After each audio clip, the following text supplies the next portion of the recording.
4일 KBL 리서치 모닝 미팅 시작하겠습니다. 먼저 전일 증시 동향 한번 살펴보겠습니다.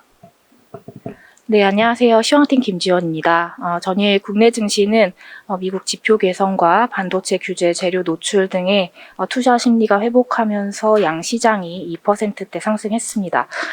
미국의 ISM 제조업이 8개월 연속 위축 국면을 이어갔지만 5개월 내 최고치를 기록을 하면서 경기 기대감이 상승했습니다. 특히 신규 주문이 8개월 만에 최고를 기록을 했고 고용과 물가도 양호하게 발표됐습니다. 또한 미 상무부가 대중 수출 통제 품목에 HBM과 장비 24종 그리고 소프트웨어 도구 3종을 추가했습니다. 하지만 당초 예상보다 좀 낮은 수위로 알려졌고 또한 재료 노출에 따른 불확실성 해소 등의 관련주는 반등하는 모습을 보였습니다. 외국인은 7거래일 만에 코스피를 순매수한 가운데 방송통신 제외하고 전업종이 상승을 했습니다. 특히 고려아연과 알테오젠의 강세에 철강과 헬스케어가 급등했고 화장품의 수출 규모 역대 최대 소식에 화장품주가 강세를 보였습니다. 또한 배당 매력을 갖춘 금융도 상승을 하는 등 투자 심리가 회복을 하면서 업종별로의 긍정적인 모멘텀들을 반영하는 모습이 나타났습니다. 해외 증시 살펴보겠습니다. 미증시는 지정학적 우려 고조에 위험 회피 심리가 커지면서 혼조세로 마감했습니다. 기술주 강세에 나스닥은 사상 최고치를 이어갔습니다. 발표된 졸트에서는 10월 구인 건수가 774.4만 건으로 시장 예상치와 전월 수치를 웃돌면서 고용시장 개선세를 한 번 더 확인했습니다. 굴수비 총재는 내년 금리가 낮아질 것으로 내다봤고 쿠글러 이사는 인플레가 하향 추세를 지속하고 있다고 평가했습니다. 미국 10년물 국채 수익률은 지정학적 불안의 변동성이 확대된 후에 상승했고 달러도 안전 선호 심리가 커지면서 소폭 하락했습니다. 관전 포인트 짚어보겠습니다. 어제 뉴스로 들으셨겠지만 전일 23시에 비상계엄이 선포된 후 현재는 공식 해제가 됐습니다. 간밤에 이제 달러원 환율은 장중에 1,442원까지 터치 후 하락하는 모습을 나타냈습니다. 정부는 이제 시장 불안 요인에 대응하기 위해서 무제한 유동성 공급 등 가능한 모든 시장 안정수단 조치를 할 것이라고 발표를 했습니다. 최근 들어서 이제 시장에 좀 약해진 펀더멘털로 인해서 좀 부진한 흐름이 나타나고 있는데요. 좀 단기적으로 나타난 정치 불확실성에 조금은 보수적인 접근이 필요해 보입니다. 감사합니다. 네, 그 간밤에 비상계엄 선포와 해제와 같은 아주 큰 정치적인 사건이 있었습니다. 그래서 정부는 시장 불안 요인에 대응하기 위해서 무제한 유동성 공급 등 가능한 한 모든 시장 안전 수단을 주최할 것으로 이렇게 예상이 됩니다. 당분간 이와 관련해서 보수적인 접근이 필요해 보입니다. 자, 바로 이어서 그 한국 수출 동향 관련 한번 내용 살펴보겠습니다. 권희진 의원입니다. 네, 안녕하세요. 매크로팀 권희진입니다. 어제 오후에 발간했던 자료를 전달을 드립니다. 저희가 연간 전망에서 국내는 수출 피크아웃 그리고 내수는 바텀아웃, 이게 국내 경제의 가장 특징적인 모습일 걸로 이야기를 드렸던 적이 있습니다. 네, 최근에 수출의 역풍은 더해지고 있고 내수 회복력은 더 제한되는 이런 환경으로 가고 있어서 저희 성장률 전망을 원래 1.9% 전망치를 냈었는데 1.8%로 어제 하향 수정을 했습니다. 수출은 고점을 지나서 둔화하는 흐름이 이미 관찰이 되고 있는데요. 11월 달 수출에서도 일회성 요인이 있었다라는 점을 감안을 하더라도 주요 품목들의 수출액 증가율이 대부분 좀 느려지는 이런 모습을 볼 수가 있었습니다. 미국의 무역 정책 불확실성은 내년 수출에서 가장 큰 이제 하방 리스크로 작동을 할 가능성이 높아 보이는데 아직까지 한국은 트럼프 당선인한테 직접적으로 언급이 된 내용은 없었습니다. 근데 향후에 이제 협상력 높이기 위해서 트럼프 당선인이 한국에도 관세 채찍을 내놓을 가능성이 꽤 높은 상황이기 때문에 이후에 협상 내용 그리고 그 영향의 정도는 협상 내용에 따라서 좀 달라지기는 하겠지만 국내 수출 측면에서는 상당한 좀 불안 요인이라고 생각을 합니다. 내수의 반등폭도 더 제한이 되는 상황입니다. 아직은 고용이 좀 약한 이런 모습인데 최근에 환율 레벨도 높아져서 교역 조건이 좀 더 약화된 이런 점들이 내수의 반등폭을 제한을 할 가능성이 높습니다. 최근에 국제 유가가 떨어지고 국내에서 수요 압력도 약한 상황이기 때문에 사실 소비자 물가 자체가 크게 문제가 되는 거는 아니기는 하지만 이게 환율 수준이 높아진다라고 하는 거는 한국의 교육 조건에는 불리하게 작용을 해서 국내 실질 소득 측면에서 손실이 발생을 할 수가 있어서 사실 내수에는 도움이 되지를 않습니다. 이렇게 소비하고 투자 심리가 이미 좀 부진한 상황이기 때문에 수요를 자극을 하기 위해서는 조금 더 적극적인 정책적인 지원이 필요한 시점인데 지금 간밤에 있었던 계엄령과 그 이후의 영향들 때문에 국내에서 좀 리더십이 약해지고 정치 불안이 확대될 가능성이 좀 있습니다. 그래서 이러한 영향은 저희 업데이트대로 추후에 다시 좀 말씀을 드리도록 하겠습니다. 이상입니다. 네, 국내 수출이 고점을 지나다 둔화되는 흐름이 이미 관찰이 되고 있습니다. 그 주요 품목의 수출액 증가율이 대체로 느려지거나 절대 금액이 서서히 감소하는 흐름을 볼 수가 있는데요. 미국 무역 정책의 불확실성은 내년 수출의 하방 리스크라고 할 수가 있겠습니다. 한편 낮은 기저를 바탕으로 한 민간 소비와 설비 투자 등이 이제 반등할 것으로 기대가 있었지만 이와 관련된 모멘텀 역시 충분하지 않은 상황이라 할 수가 있겠는데요. 내수 수요를 자극하기 위해서는 보다 적극적인 정책적 지원이 필요하다는 그런 권희진 의원의 코멘트였습니다. 네, 다음은 인디아 시장 한번 살펴보겠습니다. 김승민 의원입니다. 네, 안녕하세요. 지난주에 발표된 인도 GDP 관련해서 설명드리도록 하겠습니다. 11월 29일 발표된 인도의 회계연도 2025 2분기 GDP는 예상치와 전분기를 모두 하회한 5.4%를 기록했습니다. 경제 성장이 부진했던 이유는 제조업 성장 둔화와 가계 소비 감소 때문인데요.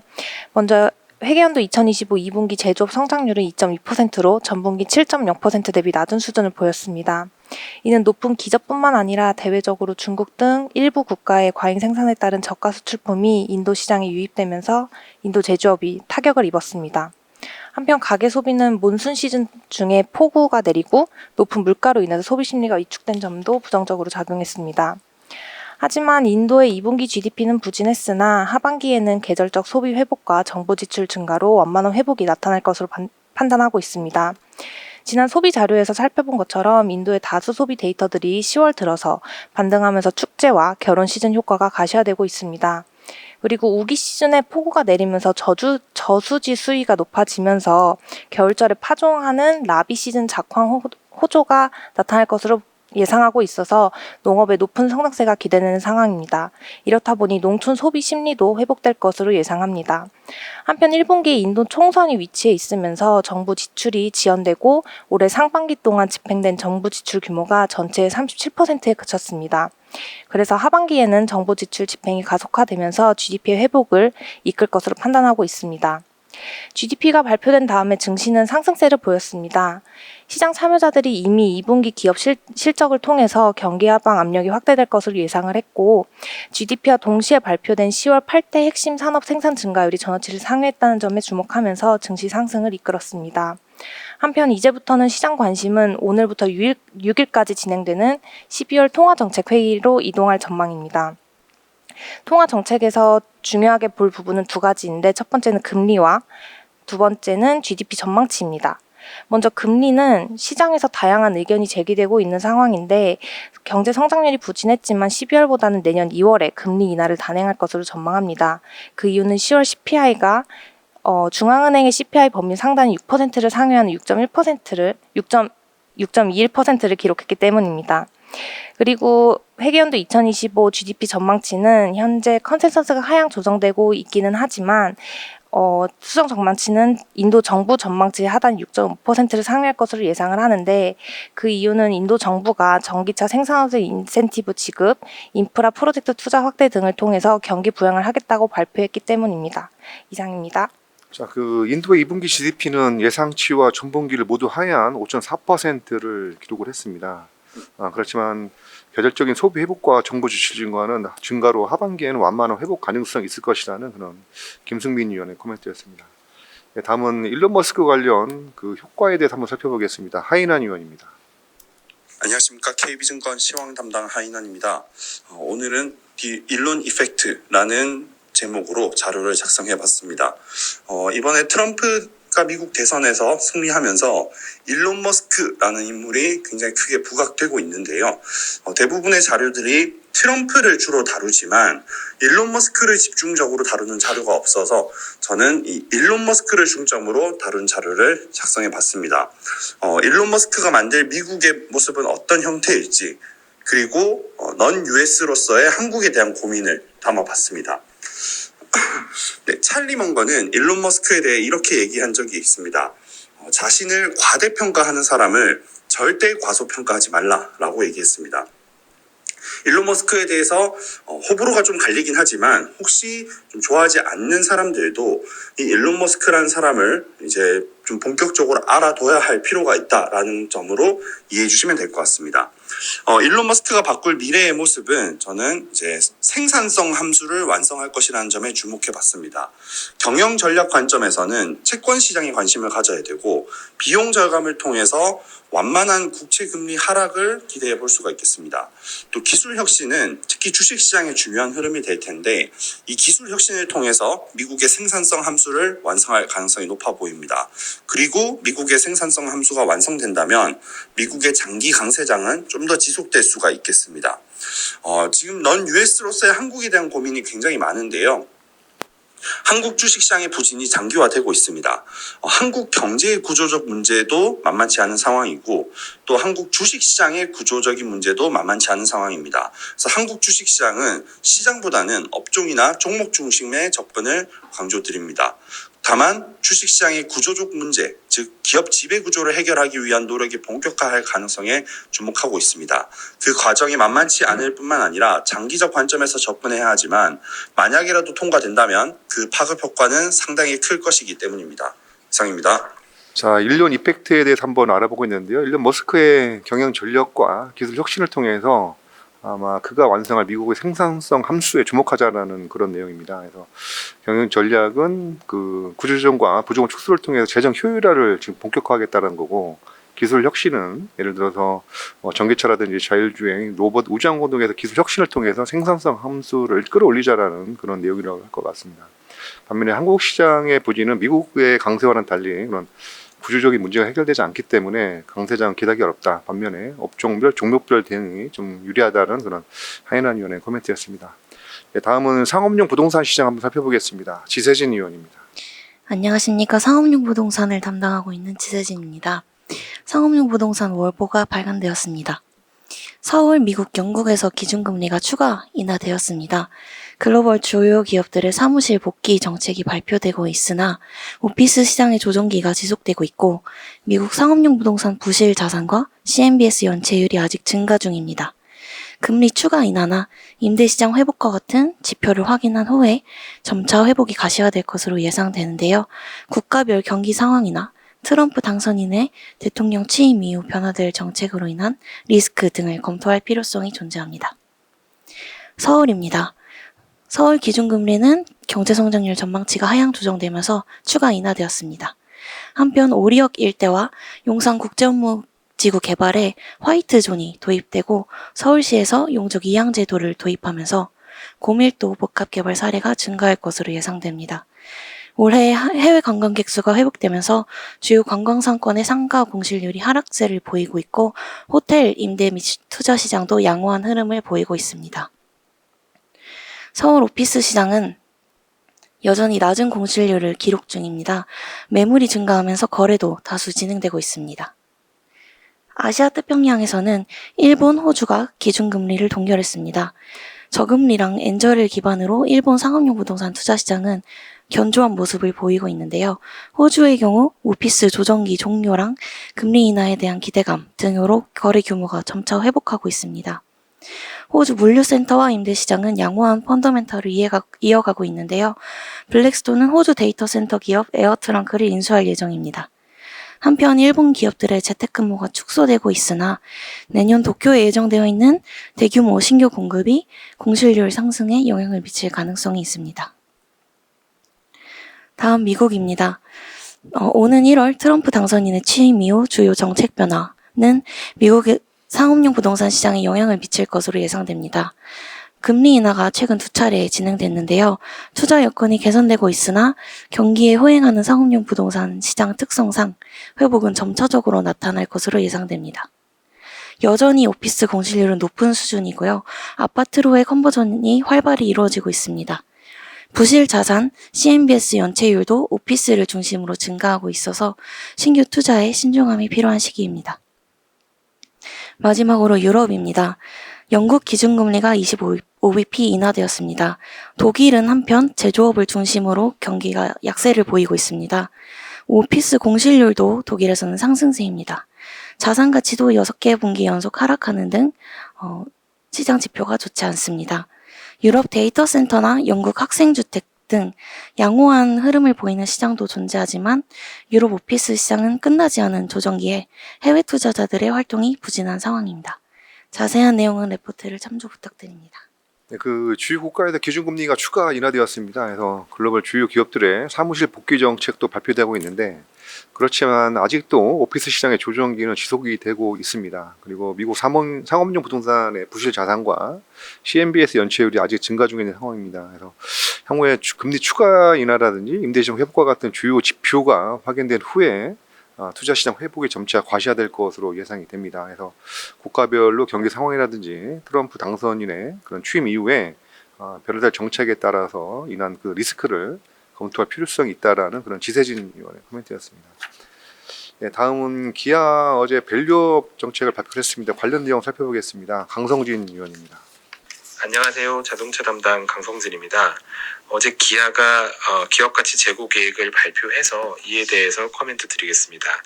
저희는 발표된 주주 환원율보다는 같이 발표된 성장 목표가 상당히 공격적이라고 판단을 하고 있고 이 부분이 달성 가능한가를 지켜봐야 되는 그런 시점이다라고 보고 있습니다. 간략하게 밸류업의 그 계획을 요약해서 말씀드리면 향후 3년간 매출액 연평균 10% 이상의 성장, 그리고 10% 이상의 영업이익률 유지, 그리고 35% 이상의 주주환원율을 전제로 해서 15% 이상의 ROE를 목표로 한다라는 내용이 이제 제시가 됐습니다. 그 중에서 CAGR 10% 이상의 매출액 증가 목표는 처음 제시된 것이고 주주환원율 35%는 기존의 주주환원 목표 대비해서 강화돼서 제시된 겁니다. 먼저 주주환원율 관련해서 말씀드리면 TSR 기준 35%의 목표가 발표가 됐는데 최근 2년간의 기아의 실제 TSR이 30% 정도였습니다. 그래서 35%의 TSR은 기존 대비해서 5%포인트 정도의 주주환원율 개선이라고 볼 수 있고요. 현대차와 현대모비스가 이미 TSR 30%를 목표로 제시를 했기 때문에 기아가 35%의 TSR을 발표한 것은 어느 정도 예상 가능한 수준이었다고 볼 수 있겠습니다. 새로 발표된 계획들에 따라서 주주들이 기대할 수 있는 주주환원의 규모를 계산을 해보겠습니다. 2024년 같은 경우에는 기존의 주주환원 계획이 적용될 예정이었지만 특별히 2024년에 대해서는 TSR 30에서 35%로 기존 대비 상향된 TSR이 적용되기로 발표가 따로 됐고요. 그 TSR 30에서 35%를 적용을 했을 때 저희가 예상하는 연말 DPS의 범위는 6,527원에서 7,824원이 됩니다. 그러면 저희가 기존의 전망치로 내놨던 7,100원의 DPS와 부합하는 수준의 배당이 올해 말에 예상이 되고요. 그리고 이제 본격적으로 25년부터의 기업가치 재고 계획이 반영된 DPS와 주주환원을 계산을 해보면 결론적으로는 총 주주환원율이 2025년에는 8.5%, 2026년에는 7.4%에 달할 것으로 예상이 됩니다. 그리고 또 한편으로는 기아가 5,000원의 최소 배당금, 최소 주당 배당금을 제시를 했습니다. 그래서 향후 당기순이익 변동과는 상관없이 어제 종가 기준으로 최소 5.1%의 배당 수익률도 보장이 될 예정입니다. 앞서 말씀드린 것처럼 이번에 발표된 계획에서 저희가 좀 더 주목하는 부분은 성장률과 관련된 부분이고요. 회사에서 제시한 최소 목표치를 기준으로 봤을 때 2026년과 2027년의 영업이익 최소치는 12.7조 원 그리고 13.9조 원으로 제시된 것과 동일합니다. 근데 이 매출액 10% 성장을 달성하는 게 그렇게 쉬운 문제는 아닐 거라고 저희는 보고 있고요.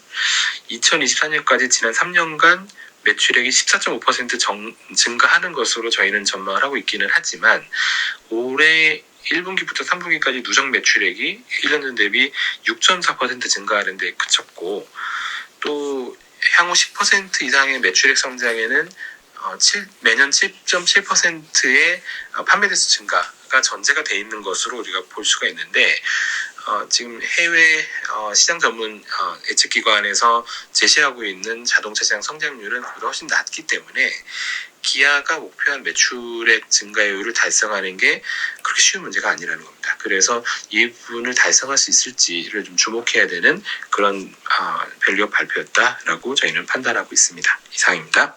네, 기아가 24년 기업가치 재고 계획을 발표를 했습니다. 3년간 매출액 성장률 10% 이상, 그리고 10% 이상의 영업이익률 유지, 35%의 주주 환원율 및 15% 이상의 ROE라는 그런 기업가치 재고 계획을 발표했는데요. 제시된 주주 환원율은 시장에 기대한 수준으로 성장 목표는 매우 공격적인 수준이라고 판단이 됩니다. 따라서 이제 중요한 것은 기아가 과연 목표에 부합하도록 성장 속도를 다시 끌어올지 여부가 가장 중요한 포인트라고 할 수가 있겠습니다. 자세한 내용은 레포트를 참조 부탁드립니다. 네, 다음은 파라다이스 한번 살펴보겠습니다. 이선화 의원입니다. 안녕하세요. 인터레저 담당 이선아입니다. 파라다이스의 목표 주가를 기존 17,000원에서 14,000원으로 17.6% 하향 조정하고 투자 의견은 바이를 유지합니다. 지난 3월 오픈한 인스파이어 카지노가 공격적인 마케팅을 전개하면서 인천 영등도에 위치한 카지노 간 경쟁이 심화되고 있고 장충동 호텔 신사업에 대한 투자 집행 및 신규 호텔 개장 이후 마진 악화에 대한 우려가 존재합니다. 이에 내년과 내후년에 영업이익 추정치를 하향 조정한 것이 목표 주가 하향의 주된 원인입니다. 전일자의 11월 수치가 발표가 됐는데요. 올해 11월까지 누적된 일본 VIP 드롭액은 19년 11월 누적 대비 128.6% 회복하면서 일본 VIP의 수요는 고성장세를 이어가고 있지만 높은 기저로 인해서 추가적인 성장이 부담스러운 상태입니다. 이에 중국 VIP 회복 속도가 중요한데 중국의 대규모 경기 부양책으로 인해서 카지노 업황은 개선될 것으로 예상하지만 중국의 해외여행 수요 회복 및 비자 발급, 그리고 영종도 카지노의 경쟁 심화 등을 고려할 때 단기간 내에 수요의 가파른 회복이 이루어지기는 어려워 보입니다. 실제로 10월과 11월 중국 VIP 드롭백 증가율은 각각 마이너스 1.8% 그리고 0.6%에 그쳤습니다. 그러나 중장기적으로는 영종도 카지노의 클러스터화로 시장 파이가 커질 것으로 기대하는데요. 특히 중국 VIP 트래픽과 드롭액이 과거 수준으로 유의미하게 회복된다면 파라다이스 워커힐 사업장의 캐파 증설 효과가 더욱 부각될 것으로 전망합니다. 또한 파라다이스는 2028년경 장충동 본사 부지에 5성급 플래그십 호텔 오픈을 목표로 하고 있는데 증가하고 있는 한국 인바운드 여행 수요와 글로벌 럭셔리 호텔 리조트 그룹의 한국 호텔 산업 진출을 고려할 때 파라다이스의 프리미엄 호텔 사업은 신성장 동력이 될 것으로 예상합니다. 감사합니다. 파라다이스의 목표 주가를 17,000원에서 14,000원으로 17.6% 하향 조정하도록 하겠습니다. 반면에 투자 의견은 바이를 유지를 하겠습니다. 홀드율 부진이 지속되는 가운데 지난 3월 오픈한 인스파이어 카지노가 공격적인 마케팅을 진행을 하면서 카지노 간 경쟁이 상당히 심화되고 있습니다. 그리고 장충동 호텔 신사업에 대한 투자 집행 및 신규 호텔 개장 이후 마진 악화에 대한 우려도 존재를 하고 있습니다. 이와 관련해서 올해와 2026년 영업이익 추정치를 각각 3.4%, 3.3% 하향 조정한 것이 목표 주가의 하향 원인이라고 할 수가 있겠습니다. 자, 다음은 산돌 3분기 실적 관련 업데이트 해보겠습니다. 한유건 의원입니다. 네, 의무 발간 자료 산돌 말씀드리겠습니다. 산돌 3분기 매출액 45억, 영업이익 10억, OP 마진은 23.7%를 기록을 했습니다. 3분기 실적 상승의 요인은 이제 6월 말에 인수한 윤디자인 그룹 인수 효과로 이제 판단이 됐는데요. 국내 폰트 시장의 절대 규모는 그렇게 크지는 않습니다. 하지만 이제 시장 내 점유율에 있어서는 산돌과 윤디자인 그룹 그리고 포함한 이제 3사가 이제 거의 70%를 차지하는 이제 과점 시장이라고 보시면 되는데요. 올 6월에 약 155억을 들여서 인수를 마무리를 했습니다. 그리고 윤디자인이 보유한 어떤 그 장점들을 산돌 플랫폼에 성공적으로 흡수 편입을 했습니다. 그래서 이번 인수를 통해서 기존 플랫폼의 서비스를 강화를 하고 폰트 개발 영업력이 확대될 것으로 이제 전망을 하는데요. 핵심 지표인 누적 회원수와 그리고 MOU는 경기 불황 상황 속에서도 이제 고른 성장세를 다행히 나타내고 있습니다. 그리고 부진했던 자회사의 체질 개선과 사업 안정화를 위해서 이제 구조 개편을 현재 진행 중인데, 또 어떻게 보면 좀 비우호적인 현재 투자 환경 속에서도 기존 대비해서는 조금 다소 늦어지고 있기는 하지만 콘텐츠를 강화하고 비용 효율화를 통해서 수익 구조로의 변화를 시도 중에 있습니다. 파트너사와의 협업과 IP 확대 여부에 따라서 그 자회사의 영업 적자 폭은 점진적으로 축소가 될 것으로 보고 있습니다. 자세한 내용은 보고서 참조 부탁드립니다. 네, 산돌 3분기 매출액은 45억 원, 영업이익 10억 원을 기록을 했는데요. 지난 6월 말에 인수한 윤디자인그룹 인수효과가 연결 실적에 반영된 그런 결과를 할 수가 있겠습니다. 불안정한 경기 흐름 속에서도 견고한 누적 회원수를 보여주고 있고, 자회사 구조 개편에 따른 수익 구조 변화 시도가 상당히 긍정적이라는 그런 내용이었습니다. 자세한 내용은 레포트를 참조 부탁드립니다. 이상으로 12월 4일 KB 리서치 모닝 미팅 마치도록 하겠습니다. 감사합니다.